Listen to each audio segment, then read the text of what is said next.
جی بالکل، اس وقت ملک کی اکثر سرکاری یونیورسٹیاں مالی مشکلات کا سامنا کر رہی ہیں، اور اسی وجہ سے کئی یونیورسٹیز نے اپنی جو کمپسز مختلف اضلاع میں انہوں نے کھولے تھے وہ بھی بند کرنے پہ مجبور ہو چکے ہیں۔ لیکن اس سے بھی بڑا مسئلہ اس وقت کئی سرکاری یونیورسٹیز کے وائس چانسلرس کے تعیناتی کا جو معاملہ تھا وہ کئی عرصے سے ابھی تک حل نہیں ہو سکا ہے، جس کی وجہ سے یونیورسٹیز کے اندر تعلیمی سرگرمیاں بہت زیادہ متاثر ہو رہی ہیں۔ اسی حوالے سے آج ہم بات کریں گے، ہمارے ساتھ موجود ہیں H S C chairman doctor Mukhtar Ahmad صاحب۔ Thank you so much sir. مجھے یہ بتائیں کہ اس وقت سرکاری یونیورسٹیز کے اندر جو وائس چانسلرس کی تعیناتی کا جو معاملہ تھا وہ کافی عرصے سے لٹکا ہوا ہے، لیکن آپ کا ٹینور 2 دفعہ مکمل ہونے کے بعد بھی تیسری بار بھی آپ کا ٹینور مکمل ہوتے ہی دوبارہ ایک بار پھر جو ہے فوری طور پر آپ کی تعیناتی ممکن ہو گئی، لیکن سرکاری یونیورسٹیز کے وائس چانسلر کی تعیناتی جو ہے وہ ابھی تک ممکن یہ معاملہ نہیں ہوا ہے، یہ ابھی بھی حل نہیں ہوا ہے، جس کی وجہ سے یونیورسٹیز کے اندر کیا تعلیمی سرگرمیاں اس سے متاثر نہیں ہوں گی؟ بسم اللہ الرحمن الرحیم۔ دیکھیں، اس میں ایچ ای سی کا اتنا رول نہیں ہے ٹو ویری فرینکلی، کیونکہ اسپیشلی آفٹر 18 امینڈمنٹ اس سے پہلے بھی جو پروونشل یونیورسٹی ہیں ان کے چانسلر جو ہیں، ان کی جو رسپیکٹو ایچ ای ڈیز ہیں، ہائر ایجوکیشن ڈپارٹمنٹ یا کہیں پہ کمیشن بھی بنے ہوئے ہیں، تو ان کی ذمہ داری ادھر سے وہاں پہ سارے پروسیس ہوتے ہیں، ہم ریمائنڈ کرتے رہتے ہیں۔ اور ہمیشہ مطلب میں نے خود پچھلے دور میں جب میں چیئرمین تھا 2 سال کے لیے، تو اس میں بھی میں نے multiple time care taking government کے دوران، اس سے پہلے بھی، اس کے بعد بھی لیٹر لکھا کہ جی 6 ماہ پہلے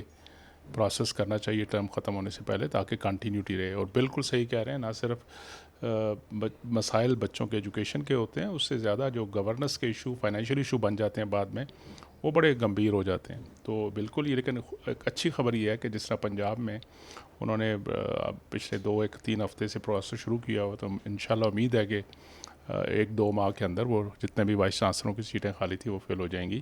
سندھ نے آلریڈی 3-4 یونیورسٹیوں کے، سندھ کے پروونس کے اندر 3-4 یونیورسٹیوں کے وائس چانسلر اپائنٹ کر دیے ہیں۔ کے پی گورنمنٹ نے آ کے پچھلا پروسیس جو کمپلیٹ ہوا تھا وہ انہوں نے ختم کر کے نئی اس وقت پروسیس وہ انیشیٹ کر رہے ہیں، تو ہوپ فلی اگلے 3-4 ماہ میں وہ مسئلہ بھی حل ہو جائے گا۔ ایشو تو ہے، ڈیفینیٹلی ہے، اور یہ نہیں ہونا چاہیے، گورننس کے ایشو ہوتے ہیں، اسی وجہ سے اس کو ٹائملی کرنا چاہیے۔ اچھا سر، اس وقت پاکستان میں اکثر سرکاری یونیورسٹیاں جو ہیں وہ مالی مشکلات کا سامنا کر رہی ہیں، اور کئی یونیورسٹیز نے اپنی کمپسز بھی بند کر چکی ہیں اسی وجہ سے، اور کئی یونیورسٹیاں ایسی ہیں جو اپنا بجلی کا بل تک ادا نہیں کر پا رہی ہیں۔ تو یونیورسٹیوں کو اس نہج پر لانے کے ذمہ دار کون ہے آخر کار؟ ہاں، سارے ہیں، خالی کسی گورنمنٹ کا قصور نہیں ہے، کسی ایک صوبے کا قصور نہیں ہے، بہت سارے اس میں عوامل ہیں۔ یونیورسٹیوں کی اپنی فائنینشیل مینجمنٹ، گورننس کے بہت سارے ایشوز ہیں، وہ بھی ایڈریس کرنے چاہیے۔ لیکن سیم ٹائم جو ایشو آیا ہے کہ ایچ ای سی جو بجٹ 17-18 میں ہمارا تھا، ہمارا بجٹ بھی اسی پہ کیپ ہوا ہے آج تک، اور اللہ کی مہربانی ہوئی ابھی اس سال کے بجٹ کے لیے تو ہمارا بہت زیادہ کٹ کر دیا گیا تھا، اور پھر آنریبل پرائم منسٹر صاحب کی مہربانی کی، انہوں نے جب ان کو پتہ لگا تو انہوں نے کہا نہیں، ایچ ای سی اپنا رول پلے کرتے رہے گی، انہوں نے اس فنڈ کو بحال کیا۔ خاص کر 18 امینڈمنٹ کے بعد تو صوبوں کی ذمہ داری ہے کہ وہ اپنے صوبوں کی یونیورسٹیوں کی ریسورسز کو لک آفٹر کریں، اور فیڈرل گورنمنٹ اپنے ریسورس کے مطابق کنٹینیو کرتی رہے گی، پہلے بھی کیا، آگے بھی کرے گی۔ اس وقت بھی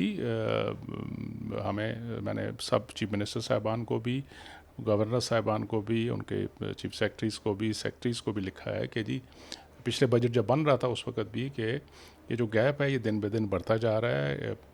کاسٹ آف لیونگ بڑھتی جا رہی ہے، انفلیشن امپیکٹ آ رہا ہے، اور خالی جو پچھلے 2017-18 سے آج تک سیلری بڑھی ہے گورنمنٹ کے اندر، بی پی ایس وغیرہ کی سیلری انکریز ہوئی ہے، اس کا یہ امپیکٹ 160% کے قریب ہے۔ تو یہ سارے مسائل اس کی وجہ سے گمبھیر مسئلے بنتے جا رہے ہیں، اور اس کو ایڈریس کرنے کی ضرورت ہے، اور اس پہ ہم بھی کوشش کر رہے ہیں، اور پروونشل لیول پہ بھی گورنمنٹ کوشش کر رہی ہے کہ اس کو حل کیا جائے۔ اچھا سر، اس وقت مختلف یونیورسٹیز میں فیسوں میں ایک دم ہی بہت زیادہ اضافہ کیا گیا ہے، اور اس کی وجہ سے طلباء بھی بہت زیادہ پریشان ہیں، اور ایچ ایس سی کی جانب سے پہلے چند طلباء کو باقاعدہ ان کو اسکالرشپ کی مد میں کچھ نہ کچھ ریلیف فراہم کی جاتی تھی ایچ ایس سی کی جانب سے بھی۔ ابھی طلباء بہت زیادہ پریشان ہیں فیسوں میں ایک دم اضافے کی وجہ سے، تو ایچ ایس سی اس حوالے سے کچھ اپنا رول ادا کرنے کی کوشش دیکھیں، میں؟ ایچ ای سی کی بھی تو ایک لمیٹیشن ہے نا، ہمارے پاس وہی بجٹ ہے جو 2017-18 میں آتا ہے، اور سیدھا وہ یونیورسٹیوں کو چلا جاتا ہے، اور ایچ ای سی کے اپنی سیکریٹریٹ کا بجٹ اتنا زیادہ نہیں ہے کہ اس میں سے کوئی ریسورسز اتنے ہم کر سکیں۔